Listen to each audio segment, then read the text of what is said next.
जय शिव और प्रिय श्रोताओ, आप सुन रहे स्कंद पुराण। और आज आप सुनेंगे स्कंद पुराण का भाग 114 तथा वैष्णव खंड का भाग 23। श्रोताओ, आपने पिछले भाग में सुना कि महाराज शंख बैंक का तल पर जाकर भगवान की भक्ति करने लगे। अब इससे आगे की कथा इस भाग 114 में सुने। जब भगवान ने राजा को आज्ञा दी तो शंख को बड़ी प्रसन्नता हुई और वे नारायणगिरी को प्रस्थान कर चल दिए। पुष्करणी वहां पहुंचकर उन्होंने पुष्करणी देखी और उसके किनारे कुटी बनाकर रहने लगे। वहां उन्होंने तपस्या भी की। उसी समय सैकड़ों मुनियों से घिरे हुए अगस्त्य जी भी उस आदि पर्वत पर आ गए और भगवान विष्णु की आराधना करने लगे, परंतु कमल नयन भगवान ने उन्हें दर्शन नहीं दिए। इससे वे चिंता में डूब गए। उसी समय बृहस्पति शुक्र और राजा उप, उप, उपरीचर और वसु ये सब महानुभाव अगस्त्य जी के पास आए और बोले, मुनिश्रेष्ठ, ब्रह्मा जी ने हमें जो आज्ञा दी है उसे हम आपको बता रहे हैं। दक्षिण दिशा में वेंकटाचल नामक पर्वत है। वहां पर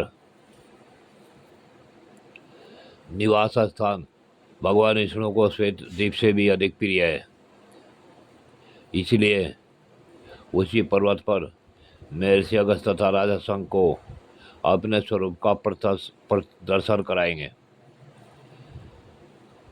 यह बात सुन महर्षि अगस्त्य वहां से शीघ्र ही चल दिए। अब हम आपके यह सुन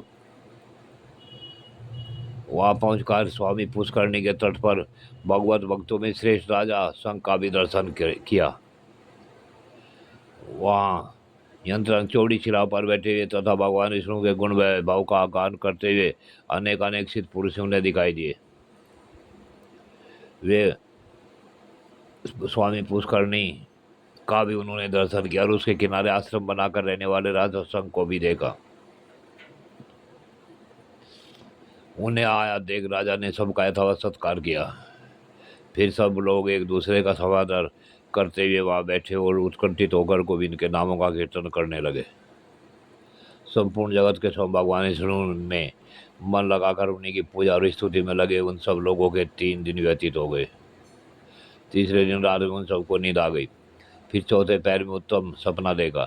भगवान पुरुषोत्तम हाथ में शंख चक्र और गदा धारण किए हुए हैं। भगवान की यह झांकी देखकर सभी प्रसन्नचित होकर उठे और कुटी से निकलकर सबने स्वामी पुष्करणी के पवन जल में विधि पूर्वक स्नान किया। भगवान विष्णु की आराधना करने के लिए वे राजा के आश्रम पर लौटे। मार्ग में पक्षियों द्वारा ऐसे शुभ शकुन की सूचना मिली जो तत्काल कल्याण की प्राप्ति कराने वाली है।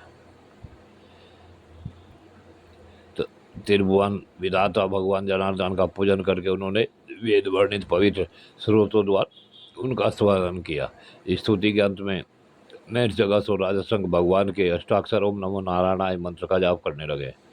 इस प्रकार जग स्वामी श्री हरि के चित्त लगाए हुए उन महात्माओं के आगे एक महान अद्भुत तेज प्रकट हुआ, जो सूर्य चंद्रमा से भी अधिक तेजवान था। उस तेज का दर्शन करके सबको बड़ा आश्चर्य हुआ और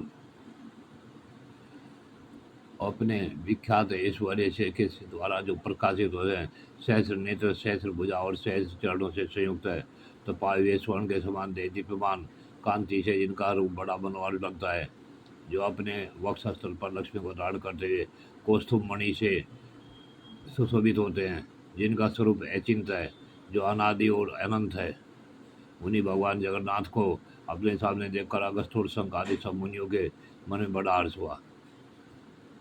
सूर्य समान तेजस्वी चक्र, देव गदा, नंदक नामक खड़ा कमल और बाहर गर्जना करने वाला चंद्रमा के समान कांतिवान 5 जन शंख, ये सभी उपस्थित हो गए। शंख ने अपनी ध्वनि से समस्त ब्रह्मांड को परिपूर्ण कर दिया। उन शंखनाद को सुन वशिष्ठ आदि मुनि, गंधर्व, नाग, किन्नर, गरुड़ तथा जय विजय आदि श्वेतद्वीप निवासी पार्षद भी आए। देव वृक्षों से उत्पन्न पारिजात आदि फूलों की वहां अद्भुत वर्षा होने लगी।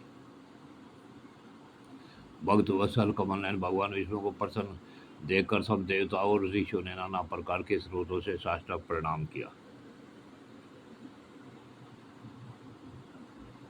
प्रिय श्रोताओं, आज की कथा यहीं पूर्ण होती है। आगे की कथा अगले भाग में। जय शिव गोरक्ष।